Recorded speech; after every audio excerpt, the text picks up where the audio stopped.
concelleiros e concelleiras que estamos hoxe aquí no pleno como os que están nos seus domicilios, que é unha situación atípica e que esperamos que no seguinte pleno podamos estar todos aquí presentes. Nos queremos primeiro trasladar un mensaxe, eu creo que de agradecemento, antes de apoio que efectivamente tamén temos que darlle, pero agradecemento á sociedade viguesa, que creo que colectivamente está tendo un comportamento exemplar, un comportamento, ademais, despois dun mes de confinamento de moitas familias, incluso familias que moitas veces olvidamos o que supón confinamentos nas infravivendas que seguimos tendo en vivendas de características moi diferentes, seguro, que todas as vivendas que temos os concelleiros e concelleiras de Vigo, e ademais creo que ademais a sociedade viguesa, si este ano en algún momento se fai unha gala de Vigues distinguido, creo que distinguidos en día a sociedade viguesa, e creo que merecerían un aplauso colectivo como cidade, porque o esforzo está sendo grande e creo ademais que é un esforzo que se está levando moi ben, independentemente desas sancións que se poñen en riba da mesa, o comportamento está sendo exemplar. E como durante este mes todas tivemos tempo tamén para reflexionar, tamén pensar cal é a acción política que podemos aportar aos cargos institucionais, que podemos aportar nunha situación incluso de cuestionamento da política. En moitas ocasións nas crisis se cuestiona a política. Eu creo que os concellos están sendo precisamente o exemplo de como debe actuar as administracións e de como deben de actuar os grupos políticos estén no goberno ou na oposición. A mí me descorazona os debates que se abren no Congreso, me descorazona os debates que se abren incluso en moitos parlamentos autonómicos, pero me esperanza a función social, a función mediadora e incluso a capacidade de empatía que están tendo os concellos. E o digo para que tamén despois desta situación ou desta crise poñamos en valor os concellos por moitas das cuestións que eu quero verbalizar. E ademais aí creo que é evidente que no Concello de Vigo foi un dos primeiros concellos que tomou medidas. Creo que foi un dos concellos nos que a oposición foi escoitada, nos fixemos propostas e moitas delas foron tidas en conta e aplicadas, e creo que ademais é de honra por parte dos grupos de oposición valorar que as propostas se canalizan e que nunha situación obviamente non esperada e que obviamente soporta pouca crítica no sentido de que as administracións claro que non estaban preparadas para unha cuestión como esta, e creo que ademais a función política da oposición é non facer o que para min é, ademais a miña tradición política, é unha das peores prácticas políticas, que é o oportunismo. E o oportunismo nestes momentos é quizáis a opción política menos agradable para enfocar o que temos que solventar. Por lo tanto, nos agradecemos ao alcalde, agradecemos ao grupo de goberno, que sempre estivemos informados permanentemente, que as nosas propostas se puderon poñer encima da mesa, e ademais especialmente eu quero agradecer o traballo dos concelleiros do grupo de goberno, que sei que foi un esforzo titánico, e quero agradecer especialmente o traballo da Conselleira de Servicios Sociais, porque por desgracia nos atopamos cos servicios sociais dos concellos completamente constreñidos, e é imposible, non hai concello neste país, esa do color que sexa capaz de asumir, por exemplo, os miles de vigueses e viguesas que traballaban en negro, non lle chamemos en dinheiro, en negro, e que da noite a mañán xa non teñen un salario e son, efectivamente, moitos deles usuarios iniciais dos servicios sociais. Eso é imposible. É dicir, nos saiu o 24% do Produto Interior Bruto que se manexa en negro, nos saiu directamente ás portas dos concellos, que foi a primeira administración que en moitos casos tivo que actuar. E aí abrimos debates, e seguramente creo que son debates absolutamente centrais, que estivemos durante anos discutindo, que o uso dos superávits, o uso dos remanentes dos concellos, e hoxe en día nos atopamos que hai 24.000 millóns de euros nas contas bancarias dos concellos que non podemos empregar. E iso é podemos falar de todo o que queremos facer. Podemos falar das medidas que eu tamén desgranarei, as propostas que fomos registrando, que son absolutamente esenciais. Pero se non podemos financialos e se non hai unha actitude proactiva para financialos, vamos a ter un serio problema as administracións. Sei que non vai a ser así. Sei, ademais, que se está avanzando non só en poder desbloquear os superávit dos concellos deste ano, senón tamén poder desbloquear os remanentes de tesorería. Hai concellos, como o Concello de Madrid, que chegou a ter 1.000 millóns de euros nos bancos. E realmente desbloquealos sería unha parte importante das solucións que nos queremos propoñer. Pero que tamén hai unha parte importante do superávit que sigue aínda con esa coletilla de financieramente sostible, económicamente sostible. Para min non hai nada máis sostible hoxe en día que dar directamente ingresos bancarios a comercios e familias, liquidez inmediata a comercios e familias, que hoxe en día, por desgracia, o criterio de Montoro, que aínda, con algunhas modificacións que se foron facendo co cambio de goberno, aínda sigue sendo un criterio mayoritario dentro desa lei de estabilidade e sustentabilidade das administracións públicas. É financieramente, económicamente sostible para Vigo dar axudas ao comercio local, dar axudas á hostelería, dar axudas ás familias. Porque o criterio que marcou a Unión Europea con ese criterio de financieramente sostible acaba de reventar absolutamente no propio marco da Unión Europea, que a Unión Europea creo que non está pensando nin en Italia, nin está pensando no Estado español, está pensando nunha dinámica completamente diferente que, dende logo, non é a que necesitan os povos de Europa. Por lo tanto, non sigamos os criterios da Unión Europea, busquemos un mecanismo que nos permita utilizar, xa digo, son 24.000 millóns de euros que se di pronto, pero que sería unha parte importantísima das solucións que hai que poñer en riba da mesa. E, ademais, nos valoramos que o Concello de Vigo, dende casi, dende o día 12, hai unha serie de medidas xa de maneira inmediata que se comunican a través de paquetes de medidas e creo que algunhas delas son casi iluminación para o resto dos concellos. Hai concellos que tomaron medidas que tomou o Concello de Vigo en primeira instancia e grandes concellos que, ademais, nos falando con os grupos municipais, nos recoñecen que se tomaron un pouco o rebufo do que facía o Concello de Vigo. E iso eu creo que tamén é unha opción de liderazgo. Non é a cuestión da presidencia da FEM, sino tamén que os concellos, moitos concellos deste país, se miren nas medidas que se van tomando. E nós, nese sentido, creo que esas medidas sí que foron durante moito tempo medidas centradas no ámbito local e nos gustaría que seguíramos traballando niso. Non convertamos os paquetes de medidas cada vez máis en un tira e afrouxa coa administración, neste caso a Xunta de Galicia, que creemos, ademais, que hai que facelo e vamos a ter tempo. E, ademais, eu agradezo que nos fixemos unha proposta na Xunta de Voceiros de que este pleno fora así, de que fora un pleno sen mocións, porque xa nos coñecemos todos e todas. Cando vamos coas mocións para disparar contra outros,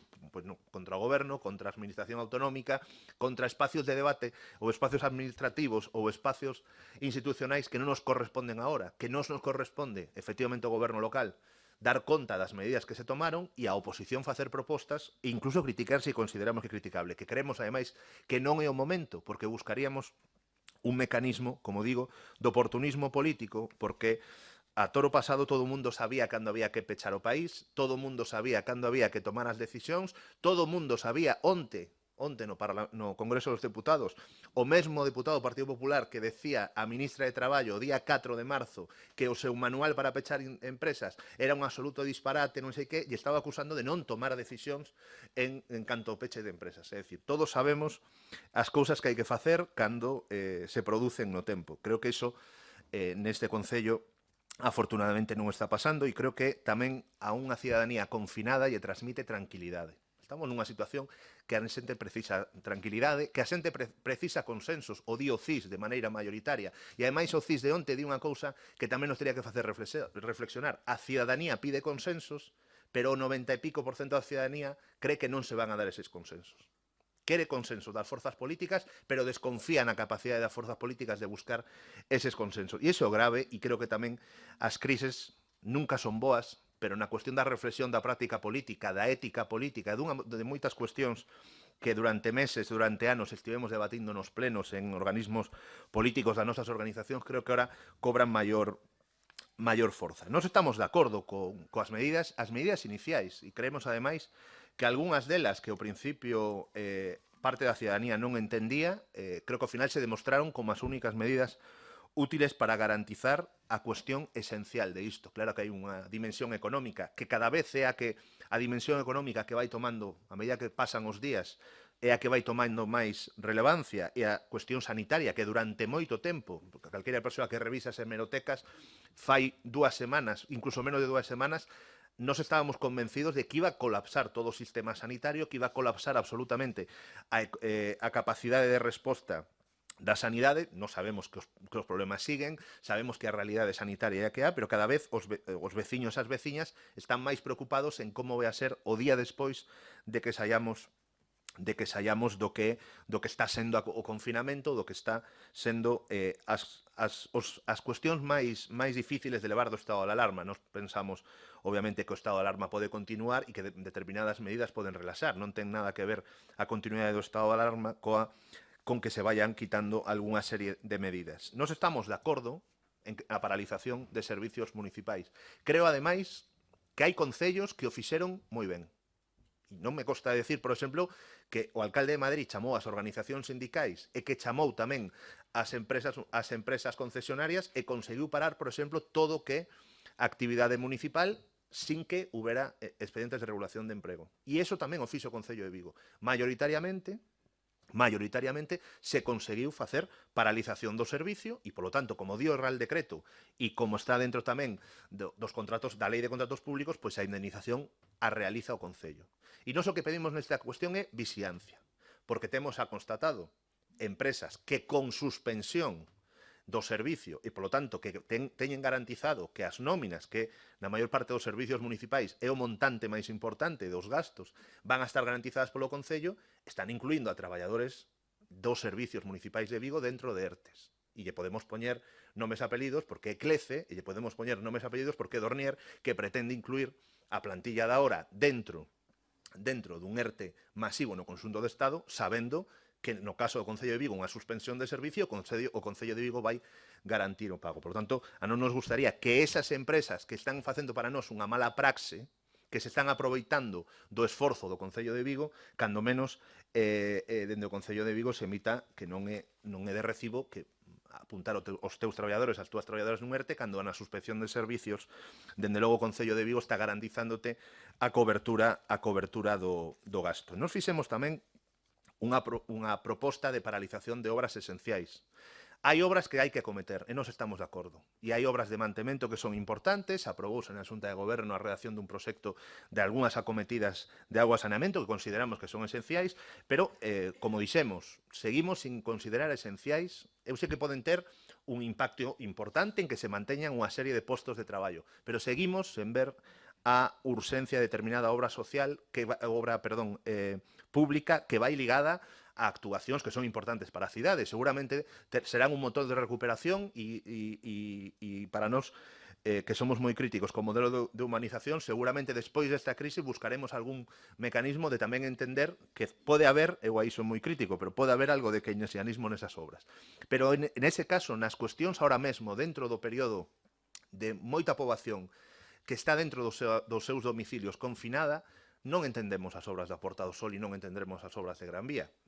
Podemos pospoñelas e podemos buscar algún mecanismo xa non digo de poñer en risco os traballadores e as traballadoras, porque entendemos, e ademais o se recoña na prensa, que esperemos que as empresas que están facendo esta actividade cumpran os requisitos que se están marcando a propia normativa en canto a separación e en canto a prevención de riscos laborais. Pero esa é unha cuestión, porque ademais nos pedimos por escrito saber cales se consideraban esenciais e ademais entendendo dentro do Real Decreto esenciais ligadas ao mantemento dos servicios públicos e o funcionamento dos servicios públicos esenciais, e consideramos que algunhas habría que repensar e, polo tanto, non pasaría nada e ademais entenderíamos que incluso tuvera que haber algún tipo de indemnización a empresa concesionaria ou relaxar os períodos de entrega da obra, esas cuestións que dende logo nos deixamos ao arbitrio do Concello de Vigo, pero que ademais pusemos en riba da mesa o que lle chamamos nós un plan de choque social, e ademais sabemos que se está facendo. É certo que se está liberando moitos recursos municipais para afrontar axudas de todo tipo, e ademais nós creemos que foi o Concello de Vigo que actuou moi rápido, moi dirixente, sabendo que eso ten un risco. Todos sabemos que ingresar 50 euros a todas as familias becadas un comedor pode ser un risco de que non acabe esos recursos económicos no alimento dos nenos e nenas. Pero é preferible tomar esa decisión con todos os riscos que conleva de que non hai unha evaluación social que tardar 15 días en tomar unha decisión como se fixo cos comedores que dependen da Xunta de Galicia. E creo que eso hai que agradecer ao Concello de Vigo que se fixera de unha maneira inmediata e, ademais, toda vez que a Xunta de Galicia tomou a mesma decisión prácticamente co Concello de Vigo, pero con casi 2 semanas de retraso. E, ademais, creo que esas son decisións que poñen en valor a necesidade de reforzar os servicios sociais. E creo que, ademais, nalgún momento abrimos ese debate neste Concello e creo que aquí a maior parte das forzas políticas sabemos que os servicios sociais municipais son esenciais, aínda a pesar de que non xestionan ou xestionan apenas un de cada 4 euros que hai para servicios sociais no conxunto da recaudación e dos impostos e dos orzamentos públicos de todas as administracións do Estado. E nese sentido creemos que esas medidas son moi necesarias e se implementaron dunha maneira inmediata, que é o que está pedindo a poboación. Nese plan de choque, obviamente, nos non inventamos nada, nin sequera propoñemos nada diferente do que este grupo municipal propuso tanto para as enmendas ás ordenanzas fiscais, que son unha serie de enmendas que dixemos que a crise que arrancou no 2008 non estaba rematada, que había bolsas importantes de pobreza nesta cidade, que había bolsas importantes de exclusión social e que é certo que tamén se nos explotou na cara con esta crise. Agora sabemos que hai moitísima máis xente dormindo na rúa da que éramos ou entendían o goberno local que estaba localizada. É dicir, sabemos que hai moita máis xente, sabemos que había moita máis pobreza da que xestionábamos directamente nos servicios sociais. Sabíamos que había xente que vivía ao límite e que non, hai moita xente que non entendía, bueno, podía entender que vivía ao límite, pero que nunca se miraría como usuario dos servicios sociais. Como vamos a responder a esta cuestión? Nós temos claro que hai cuestións, e o pusemos no escrito que lle remitimos ao alcalde, onde explicábamos onde considerábamos que había que desbloquear. Sabemos que unha responsabilidade inmediata vai a ser modificar o sistema fiscal e modificar as reglas de xogo que hoxe en día marcan nomeadamente o Ministerio de Facenda, o Goberno, pero que a posibilidade de utilizar recursos públicos para outras cuestións. E estamos falando, e ademais non estamos dicindo outra cousa que non sexa premiar as administracións que foron exemplares nos anos da crise, que son os concellos. Premiar máis o Concello de Vigo pola súa xestión económica, premiar máis os concellos, os grandes concellos deste país, que aínda que algúns non teñan débeda cero, fixeron unha reducción abisal da súa débeda. Premiar ao soporte moitas veces o abandono das outras administracións de moitos servicios que asumiron os concellos. O 40% do gasto deste concello é gasto impropio, recoñecido por todos os partidos políticos. Non é unha cuestión de oportunismo de quen estamos no goberno ou non estamos. Todos recoñecimos no libro branco da FEM fai 25 anos o 40% do gasto dos concellos é gasto que non lle corresponde ás administracións locais. E ademais pedíamos nas enmendas que presentamos ao orzamento, e ademais teño precisamente aquí o texto, nos pedíamos completar o catálogo dos servicios sociais de Vigo. Sabíamos que naquel momento nos pedíamos con modificacións orzamentarias, que plantexamos como retirar recursos das luces de Nadal, plantexamos retirar recursos de determinados contratos que non entendíamos, como podía ser o contrato de líneas aéreas. Xa ese non é o debate. Que a pesar de que seguimos reclamando iso, nós agora o que decimos é que as administracións se permitan aos concellos utilizar 19 millóns de euros ao Concello de Vigo en este ano sería ni siquiera con todas as modificacións que podamos plantear os grupos políticos, tendríamos unha capacidade tan grande económica para dar solucións como utilizar ese superávit do 2019 nas cuestións que os concellos consideren que acaban dinamizando a economía, dinamizando a vida dos cidadáns e evitando que esas familias sexan os que van por primeira vez aos servicios sociais acaben sendo cronificados nos servicios sociais ou as persoas que siguen nos servicios sociais poder sair delas. E nós seguimos pensando que ahora mesmo o orzamento do Concello de Vigo habría que darlle unha volta. Habría que darlle unha volta. Non vamos a discutir se hai que gastar 2 millóns de euros no Nadal. Nos parece, en este momento non vamos a entrar nese debate. Pero claro, se van a gastar en decembro. Ahora fai falla recursos. De onde podemos obter de maneira inmediata, sin esperar ao goberno, sin esperar a que se liberen os remanentes de tesorería? De onde podemos facer? Pois de modificacións orzamentarias que as que plantexe este Concello van a ter o apoio da oposición, entendo eu. Non sabemos que hai que facer. Hai que liberar moitos recursos, porque sí que é certo que se van buscando recursos, pero que estamos constreñidos, obviamente, polo equilibrio orzamentario e polas partidas que se consignaron ao principio de ano. Se vostedes plantexan unha modificación orzamentaria, eu creo que vamos a estar todos de acordo en que vai facer falla poñer máis recursos en riba da mesa. E logo hai cuestións que este grupo municipal plantexou como unha proposta importante, e o decía antes o concelleiro Benega, se están implementando nos grandes concellos deste país. E creo que o Concello de Vigo é un concello que podería perfectamente implementalo, que son as axudas directas ás pymes e, sobre todo, a un sector en Vigo que é bastante estratégico, como o sector do pequeno comercio, da micropyme e da hostelería, que parece unha cuestión menor, pero que como vimos, tiña o soporte de masa de emprego, non tanto de masa salarial, que é o problema. A hostelería non aporta moito a masa salarial de Vigo, pero aporta moito emprego, que esa é un pouco a gran miseria dos salarios moitas veces de determinados sectores. Pero nós estaríamos de acordo, e isto vai contra a nosa cultura, porque nós sempre dixemos que as axudas tiñan que estar circunscritas a un certa proporcionalidade na renda, é dicir, que menos ten máis reciba, pois non estaríamos de acordo coa tábua rasa a todos os negocios e negocios de Vigo para que podan sair, porque despois de que acaben o estado de alarma non é levantar unha verja, non é encender unha luz e todo funciona. E, polo tanto, ademais, dentro dos criterios da OCDE, o 2020 vai a ser así. Creo que todos e todas sabemos que a situación que vivíamos fai un mes non se vai a dar ao longo incluso de todo o ano. O sea, as previsións da OCDE é unha pérdida entre un 7 e un 9, dependendo da explosión, do Produto Interior Bruto e un 20% de paro estructural ata decembro, creo que esa non vale nin as progresións máis optimistas que fixeron os concellos na súa cuestión orzamentaria. E nos vamos a apoiar que o Concello, sabemos ademais que o está facendo, a Concelleira de Servicios Sociais nos informaba das cuantías que se están ingresando en forma de axudas, sabemos que son importantes, pero son medias moi baixas esas axudas, porque realmente o Concello debería liberar moitísimo recurso económico que sabemos que por ahora non pode facelo. E nós aí tamén vamos a reclamar ao Goberno do Estado que se poidan liberar esos recursos. Os 24.000 millóns de euros que teñen os concellos en banco non é un tema menor. Non podemos estar esperando que a Unión Europea se acorde de España ou de Italia e se acorde de que os mecanismos de financiación e os mecanismos que marca o Banco Central Europeo son mecanismos que nos permiten pois, ir a unha recuperación económica nos términos que eles marcan pois despois dunha crise como a do 2008, que non é real, para non ser unha recuperación cando menos impostada,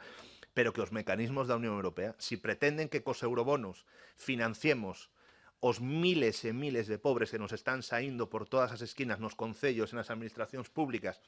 ou a falla de cohesión moitas veces social en moitos povos, en moitos territorios do país, dende logo para nós os mecanismos da Unión Europea están superados e aí temos que ir a outros mecanismos. Un deles eliminar a Lei Montoro, obviamente, e iso creo que estamos todos de acordo, casi todos de acordo,